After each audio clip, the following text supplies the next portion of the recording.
ইব্রাহিম আলাইহিস সালাম নাম শুনেছেন? আচ্ছা, তার বাবা কি করতেন? বড় পুরোহিত ছিলেন। আর যেখানে শিরক সেখানে দেখবেন ইব্রাহিম, যেখানে কুফর সেখানেই মুহাম্মদ সাল্লাল্লাহু আলাইহি ওয়াসাল্লাম জন্ম হয়, এটাই নিয়ম। তো সেখানে আল্লাহ পাক জন্ম দিলেন ইব্রাহিম আলাইহিস সালামকে, যিনি তার পিতাকে নসিহত করছেন, আব্বা তুমি কেন লিমা তা'বুদু, তুমি কেন এমন এক সত্তার ইবাদত করো, মা লা ইয়াসমাউ, যে শুনতেও পারে না, ওয়ালা ইউবসিরু, সে দেখতেও পারে না, ওয়ালা ইউগনি আনকা শাইআ, সে তোমার কোনো উপকারও করতে পারে না, ক্ষতিও করতে পারে না। ইভেন তোমার স্ট্যাচু গায়ে একটা মাছি যদি বসে, এটাকে সে নিজে সরাতেও পারে না, তার কোনো ক্ষমতা নাই। এখন তুমি কেন বাবা এর ইবাদত করছো? ইব্রাহিম আলাইহিস সালাম বলছেন। তখন তার বাবা বলছেন, আনতা রাগিবুন আন আলিহাতিনা ইয়া ইব্রাহিম, হে ইব্রাহিম তুমি কি আমাদের এই উপাস্যদের থেকে মুখ ফিরাচ্ছ? যদি তুমি ফিরে না আসো তাহলে আমি তোমাকে বাসা থেকে বের করে দিই, তোমার মাথা পাথর দিয়ে মেরে ফাটিয়ে ফেলবো। তো ইব্রাহিম আলাইহিস সালাম তর্ক করলেন না, বললেন সালামুন আলাইক, আপনার উপর শান্তি বর্ষিত হোক। এই বলে তিনি বাসা থেকে বের হয়ে গেলেন।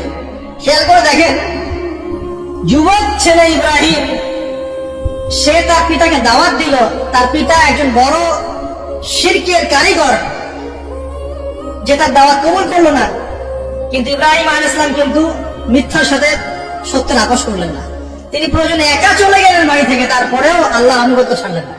পরিবারে হেদায়েত এখানে নাই আছে। আরো সামনে যান, ইব্রাহিম আলাইহিস সালামের একজন স্ত্রীর নাম কি? হাজেরা, আরেকজনের নাম কি? সারা।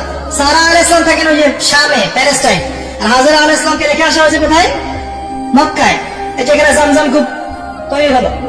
এখানে হাজেরা আলাইহিস সালামকে রেখে যাওয়ার সময় তিনি বলছেন যে আমাদেরকে এই জনমানব শূন্য জায়গায় কেন রেখে যাচ্ছেন? ইব্রাহিম চুপ করে আছেন, আবার জিজ্ঞাসা করছেন, আবার চুপ করে আছেন। এবার তিনি বলছেন হাজেরা আলাইহিস সালাম যে আপনি কি আল্লাহর আদেশেই কাজ করছেন? তখন ইব্রাহিম আলাইহিস সালাম বলছেন হ্যাঁ। মাথাটা খালি নাড়লেন, হ্যাঁ না। তখন তার স্ত্রী বলছেন তাহলে আল্লাহ পাক আমাদেরকে ধ্বংস করবেন না ইনশাআল্লাহ। খাবার নাই, পানিও নাই, কিছুই নাই, আল্লাহ বলে তাওয়াক্কুলটা দেখেন। এবার দেখেন ওই স্ত্রীর গর্ভ থেকে একজন সন্তান হলো, তার নাম কি?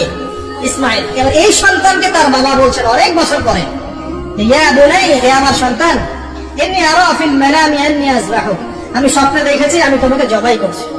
আনজুর মাযা তারা, তুমি একটু তোমার রায়টা জানাও, তোমার কি মতামত?